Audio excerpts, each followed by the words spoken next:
যে হজ এটা এক ডিফারেন্ট ইবাদত, অন্য ইবাদতের সাথে এর অনেক দিক থেকে বিশেষ বৈশিষ্ট্য দ্বারা এটাকে পার্থক্য করা যায়। আল্লাহ সুবহানাহু ওয়া তাআলা সালাতের সম্পর্কে, নামাজ সম্পর্কে বলেছেন আকিমিস সালাহ, নামাজ কায়েম করো, যথাযথভাবে নামাজ পড়ো, সরাসরি নির্দেশ। কুতিবা আলাইকুমুস সিয়াম, তোমাদের উপরে সিয়াম ফরজ করে দেওয়া হয়েছে, এটা অর্ডার। অনেক ফরজ ইবাদত সম্পর্কে আল্লাহ তাআলা এরকম নির্দেশ করেছেন, তোমাদের উপরে এটা অবধারিত করা হলো, এটা নির্দেশ করা হলো, তোমাদেরকে আল্লাহ নির্দেশ করছেন, তোমাদেরকে ওসিয়ত করা হলো, ইত্যাদি শব্দ দিয়ে আল্লাহ তাআলা অন্যান্য ইবাদত বন্দেগীগুলো আরোপ করেছেন। হজের ব্যাপারে এসে আল্লাহ রাব্বুল আলামিন বলেছেন ওয়ালিল্লাহি আলান নাসি হিজ্জুল বাইতি মান ইসতাতাআ ইলাইহি সাবিলা। এর অর্থ কি? এর অর্থ হলো ওয়ালিল্লাহি আলান নাস, মানুষের উপর আল্লাহর প্রতি কর্তব্য। ওয়ালিল্লাহি আলান নাস, আরবি গ্রামারের ছাত্ররা ভালো বুঝবেন, এই জাতীয় শব্দে কারোর পাওনা আর কারোর দেনা এটা বোঝানো হয়। কেউ এখানে হকদার আর কেউ দেনাদার, কেউ পাওনাদার আর কেউ দেনাদার, এগুলো বোঝানোর জন্য লি আলা ব্যবহার হয়।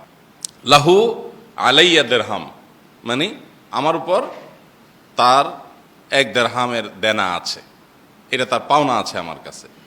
ঠিক একইভাবে আল্লাহ বলছেন ওয়ালিল্লাহি আলান নাস হিজ্জুল বাইত,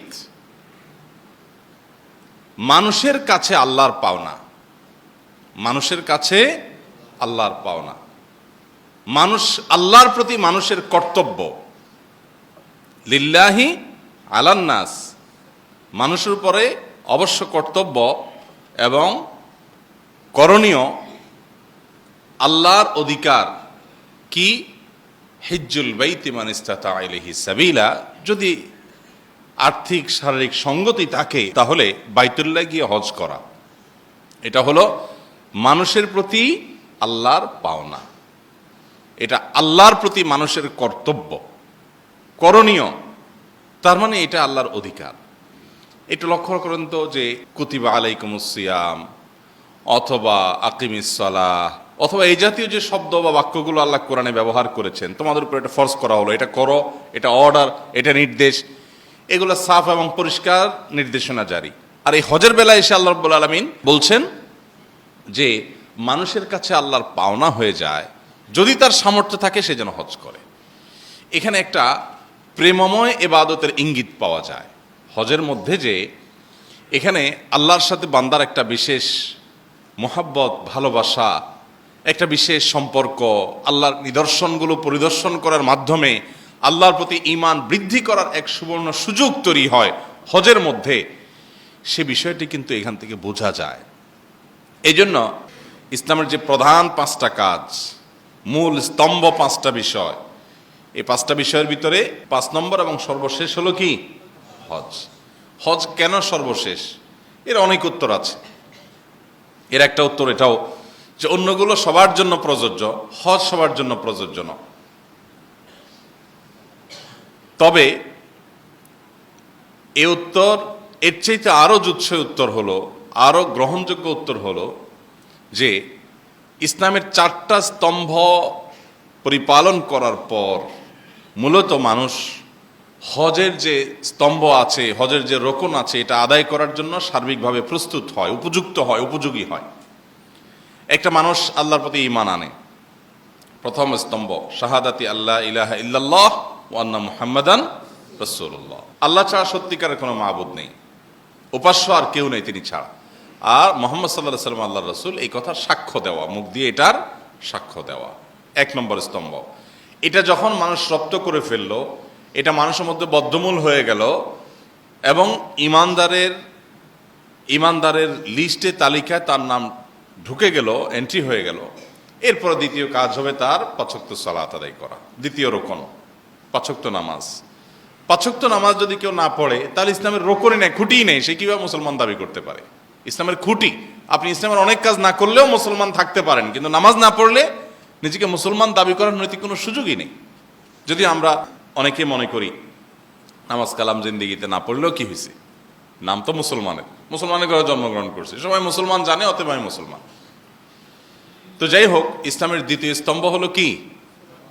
5 ওয়াক্ত নামাজ। বুনিয়াল ইসলাম আলা খামস, শাহাদাতি আল্লা ইলাহা ইল্লাল্লাহ ওয়া আন্না মুহাম্মাদুর রাসূলুল্লাহ ওয়া ইকামিস সালাহ, নামাজ কায়েম করা, 5 ওয়াক্ত নামাজ পড়া, এটা হলো ইসলামের দ্বিতীয় রকম, দ্বিতীয় খুঁটি, দ্বিতীয় স্তম্ভ, পিলার। আর 3 নম্বর কোনটা? 3 নম্বর খুঁটি কোনটা? না রোজা? অনেকে রোজা বলছিলেন। সাধারণত আমাদের দেশে আমরা বলতে এভাবে বলি, নামাজ রোজা। আমরা বলতে বলি কি? নামাজ রোজা, তার মানে নামাজের পরে রোজার অপশন। আসলে এটা না, হওয়ার কথা কোনটা? নামাজ যাকাত, এরপরে হলো রোজা। কোরআনে আল্লাহ তাআলা কোথাও নামাজ রোজা বলেন নাই, আল্লাহ বলেছেন নামাজ যাকাত, সালাত যাকাত। আল্লাযীনা ইউকিমুনাস সালাহ ওয়া ইউতুনাজ যাকাত। আল্লাহ তাআলা যেখানেই বলেছেন নামাজের কথা, সেখানে পাশাপাশি কিসের কথা বলেছেন? তাহলে সালাত কায়েম করে এবং যাকাত আদায় করে, পাশাপাশি আল্লাহ তাআলা উল্লেখ করেছেন। বোঝা গেল শুধু আল্লাহ উল্লেখ করেছেন তা নয়, হাদিসেও নবী করিম সাল্লাল্লাহু আলাইহি ওয়াসাল্লাম ইসলামের 5টা স্তম্ভ বলতে গিয়ে বলেছেন কি? ইকামিস সালাহ ওয়া ইতাইজ যাকাত, সালাত কায়েম করে এবং যাকাত আদায় করে। তাহলে নামাজের পরের খুঁটিটা কি? রোজা না যাকাত? যাকাত। যাকাতরে আমরা ঠেলে 4 নম্বর নিয়ে ফেলাইছি বা 3 নম্বর নিয়ে ফেলাইছি। ও, আমরা 5 নম্বর নিয়ে ফেলছি। আমরা বলতে বলি নামাজ, রোজা, হজ, যাকাত। চিন্তা করেন, কোরআন যেটাকে 2য় নম্বর স্থান দিয়েছে, হাদিস যেটাকে 2য় স্থান দিয়েছে, আমরা সেটাকে কত নম্বর মার্ক দিয়েছি? 5 নম্বর সিরিয়ালে ঠেলে রেখে দিস যে যাকাত লাস্টে থাকো, তুমি তোমার আগে দিয়ে হজ থাকো, কারণ হজ করলে নগদ ফিডব্যাক পাওয়া যায়, লাভ আছে, হাজি শব্দ পাওয়া যায়, এটা একটু আগে রাখলাম। আর হজ কোনো ফিডব্যাক নাই, ডাইরেক্ট দিয়ে দিতে হয় এবং কোনো ফিডব্যাক কিছুই আসে না, যাকাত, অতএব যাকাতরে রাখা একেবারে শেষে। তো আমরা সেভাবে করছি, আমরা বলতে বলি নামাজ, রোজা, হজ, যাকাত। আসলে হবে কি? নামাজ, যাকাত, রোজা, হজ, নামাজ, যাকাত, রোজা, হজ। গুরুত্বের সিরিয়ালটা এইভাবে হবে। আমরা এটাকে উল্টে ফেলছি, আমাদের সুবিধা অনুযায়ী হয়তো সেট করছি, অথবা কেউ কোনোভাবে এটাকে শুরু করছে, ওইটাই প্রচলিত আমাদের সমাজে আছে। যাই হোক, তো যেটা বলছিলাম যে হজ ইসলামের এরকম একটা গুরুত্বপূর্ণ ইবাদত যে তার আগে আল্লাহ তাআলা 4টা রকম রেখেছেন, এটাকে 5-এ রেখেছেন কেন সেটা বলছিলাম। যে ঈমান একজন মানুষের মধ্যে বদ্ধমূল হয়ে যাওয়ার পর 5 ওয়াক্ত সালাত তিনি আদায় করছেন, আল্লাহর সাথে সম্পর্ক, আল্লাহর সাথে বিশ্বাস শুধু থাকলো না, বিশ্বাসের পাশাপাশি কর্ম সম্পাদন করলেন, আল্লাহর আনুগত্যে 5 ওয়াক্ত সালাত আদায় করলেন। এরপরে শুধু শারীরিক ইবাদতই করলেন না, আবার আর্থিক ইবাদত যাকাতও আদায় করলেন, 3 নম্বর রকম। এরপরে আবার আল্লাহ তাআলার নির্দেশ পালন করতে গিয়ে না খেয়ে উপবাস থেকে সিয়াম পালন করার ইবাদতও পালন করলেন, রোজাও রাখলেন রমজানে। তাহলে 4টা রকম করে ফেললেন, ঈমানও আনলেন, সালাতও আদায় করলেন, যাকাতও দিলেন, রোজাও রাখলেন। এই সবগুলো করতে করতে আল্লাহর সাথে বান্দার সম্পর্ক আরো বাড়লো না কমলো? আস্তে আস্তে বাড়লো না? চূড়ান্ত পর্যায়ে যখন আল্লাহ তাআলার সাথে বান্দার তাআল্লুক হয়, গভীর সম্পর্ক হয়, মহব্বত হয়, ভালোবাসা হয়, আল্লাহ তাআলার প্রতি টান আকর্ষণ হয়, আল্লাহর দিদার, আল্লাহর সাক্ষাতের প্রতি আগ্রহ বাড়ে, এবার আল্লাহ রাব্বুল আলামিন তাকে হজের জন্য কল করেন, চলে আসো, তাহলে চলে আসো। কোথায়? বাইতুল্লাহ চলে আসো, মাশায়েরে হারাম, আল্লাহর যে নিদর্শনগুলো আছে এই নিদর্শনগুলো দেখো, অবলোকন করো, এবং আল্লাহর সাথে সাক্ষাৎ যেটা কিয়ামতে হবে তার আগে দুনিয়াতে আল্লাহর মহব্বতের কিছুটা ফিল, কিছুটা অনুভব করে যাও। এই জন্য যাকাতকে, এই হজকে 5 নম্বরে রাখা হয়েছে, যে আগে প্রথম ক্লাস, দ্বিতীয় ক্লাস, তৃতীয় ক্লাস, এগুলো সবগুলো শেষ করে আল্লাহর মহব্বত এবং ভালোবাসার একটা চরম অবস্থা যখন বান্দার মধ্যে আসবে তখন সে এই জিনিসটি করবে। এর মানে এই নয় যে আমরা বলছি যে কারোর হজ ফরজ হলেও তিনি অপেক্ষা করবেন, আগে নামাজি হবেন, এরপরে রোজাদার হবেন, এরপরে যাকাত আদায় করবেন, তারপরে 5 নম্বরে হজ করবেন। আমরা ওই সিরিয়াল বুঝাই নেই। শরীয়ত প্রত্যেকটা ইবাদতের জন্য নির্দিষ্ট শর্ত দিয়েছে, এই শর্ত হয়ে গেলে ইবাদতটি আবশ্যক হয়ে যাবে। যেমন ঈমান তো সবার সর্বাবস্থা সবার জন্য আবশ্যক, পাঁচ ওয়াক্ত সালাত সর্বাবস্থা সবার জন্য আবশ্যক, এবং জাকাতটা যদি সঙ্গতি থাকে, জাকাত আরোপ হওয়ার মতো সম্পদ থাকে, তাহলে সেক্ষেত্রে জাকাত আসবে, আর না হলে নাই। রোজা সবার জন্য প্রযোজ্য হবে, আর হজ ফরজ হওয়ার মতো সঙ্গতি থাকলে তখন ফরজ হয়ে যাবে। তাহলে মোদ্দা কথা হলো, হজের মতো একটা ইবাদত, যে ইবাদতের মধ্যে আল্লাহর কুদরত এবং আল্লাহর অনেক নিদর্শনের সাক্ষী হওয়া যায় এবং অনুভব করা যায়। আল্লাহ সুবহানাহু ওয়া তাআলা যাদেরকে হজ করার তৌফিক দিয়েছেন, যারা বাইতুল্লাহ অন্তত উমরা করার তৌফিক পেয়েছেন, যাওয়ার তৌফিক পেয়েছেন, তারা বলতে পারেন যে এই টান, এই আকর্ষণ কত বেশি। এখানে অলৌকিক একটা আকর্ষণ আছে, অবর্ণনীয় একটা তৃপ্তি আছে, যেটা পৃথিবীতে মানুষ কোনোদিন ব্যক্ত করতে পারে না। কত কিছু তৃপ্তি তো আমরা অনুভব করি।